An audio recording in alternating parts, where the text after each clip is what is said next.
So we've heard some arguments in favor of thinking pro-socially, right? That's really in our own best interest. Because if we don't act in accord with thinking of others, then we really start to even jeopardize, our own best interest. If we're only thinking of ourselves, we aren't paying attention to laws. We could end up in jail. We could end up, with a life situation which isn't in our own best interest. Yet when we do think of others, right? Okay, if we're all thinking of others, we have a social fabric that's safer, more secure. There's no war. It's not chaos. It's not anarchy. That's good. And then also we saw that when we think of others and act in pro-social ways, has positive benefits for us. That we're just designed that way as creatures, that we're social creatures. And so that's really aligning with our nature when we act in ways that are pro-social. So we've seen that already. And we've also seen, however, how there's this dichotomy or this pole, which in religion is often represented by God and devil, right? And here we are, humans caught in the middle between these poles. In psychology, it's often represented as like something like the superego and the id, where here's our better impulses, pro-social impulses, thinking of others, doing the right thing. And here are our more selfish impulses, I'm going to take what I want, right? And so we're really kind of caught in this land between heaven and hell, thinking of others, acting in a pro-social way, and thinking only of myself, and going to war with those that I hate, and taking what I want, and just pillaging the planet for my own good, right? So we've seen some arguments in favor of everybody acting in a pro-social way. But what do we do? Where does the rubber hit the road? Like, I like to be practical about this, And where does the rubber hit the road when we encounter ethical dilemmas? And so I presented one example of somebody giving you the wrong change, or me, or anybody at a store. What do you do in that situation? Somebody gives you the wrong change. You give them a 5, and then they count back as if you gave them a 20. You're like, oh, okay, extra money in my hand. What do you do in that situation? Do you take the money and keep it for yourself? And too bad for them. And they should learn their lesson, and it's the company that's losing the money, not the cashier, so I'm taking it, good for me.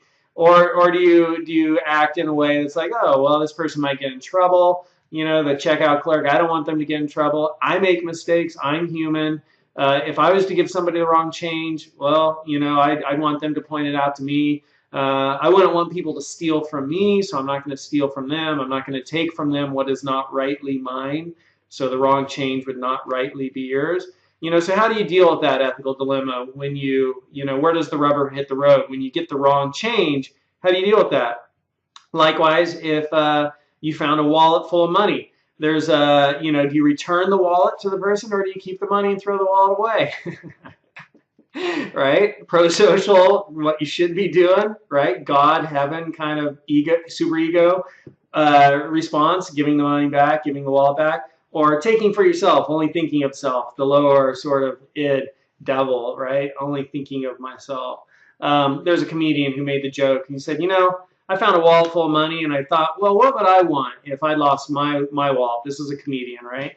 What would I want if I lost my wallet and it was full of money?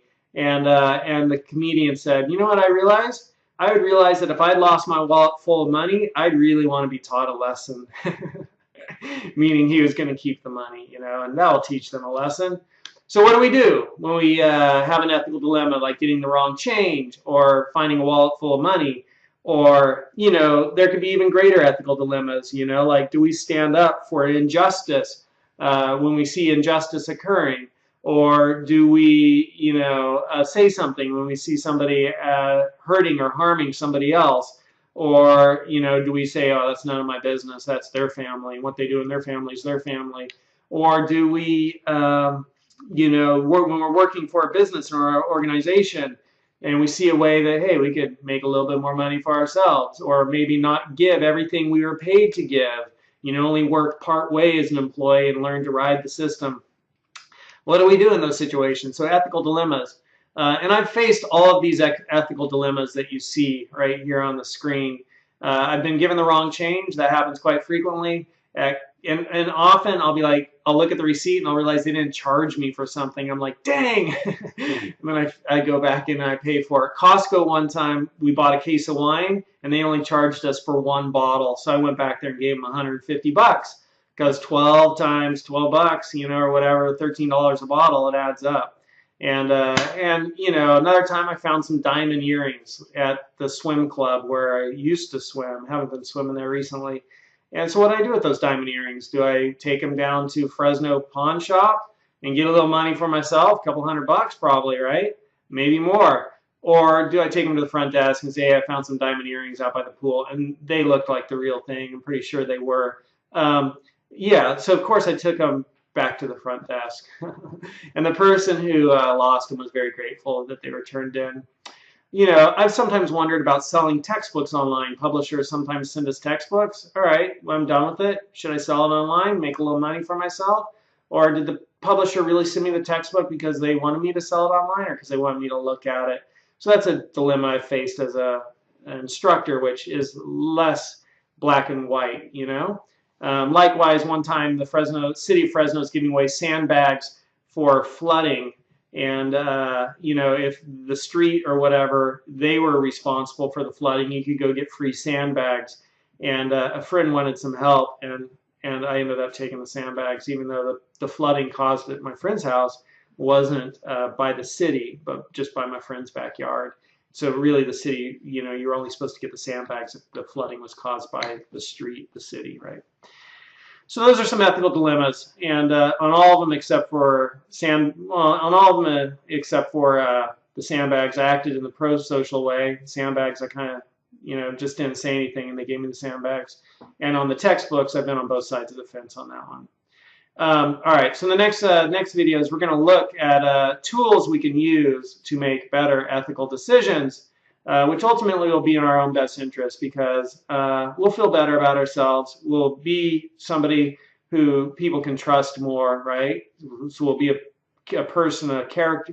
We'll be a person who has a good character and integrity, and our word will mean something. And if we tell somebody something, they can know it's the truth and that we're not lying to them. And, you know, to me, that's something that's important. And that's important to the people that I want to have in my life. I don't want to be deceived. I don't want to be stolen from. I don't want to be cheated on. I don't want to be lied to. And so I also want to be somebody who gives that back in turn, you know, so that when I say something, you know, it's true. I'm not going to lie to you. And if you see me doing a little bit of fast dancing because you're asking me a question, I'm not answering it directly, like, do you like this dress? Or whatever, you know? And, you know, if you hear I'm not answering you directly, well, that's my way of trying to be tactful. I don't know how I'd answer that one. Do you like this dress? You know, like, well, you know what I really like, honey? I love that blue dress. I think that blue dress looks so great on you. Or sometimes I'll just be like, I don't really like that one. And so truth has a price, but I think that ultimately the price paid for truth is much smaller than the price paid for deceit. And ultimately, I'd rather be a person with character and integrity who is reliable and trustworthy than an individual who, you know, you can't trust, and you don't know where you stand with me. All right.